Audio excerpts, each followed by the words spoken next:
आज मस्त असे पापलेट भेटलेत बाजारात, तर फ्रेश पापलेट आहेत. तर चला आपण याला स्वच्छ असे 3-4 वेळा पाण्याने धुवून घेऊया. अशा पद्धतीने चिरा मारून घेतल्या जेणेकरून मसाला आतपर्यंत जाईल. तर आता स्वच्छ पापलेट धुवून झालेले आहेत. त्याच्यामध्ये आता लिंबू, मीठ, हळद, लाल तिखट आणि एक काश्मीरी मिरची पावडर टाकणार आहे, ज्याच्याने कलर छान येतो.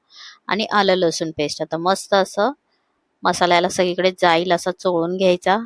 त्याच्या चिरा मारल्यात ना, त्याच्यामध्ये पण मसाला व्यवस्थित गेला पाहिजे. आता आपण फ्राय करणार आहोत, पण आपण अजिबात तांदळाचं पीठ किंवा रवा वापरणार नाही आहोत.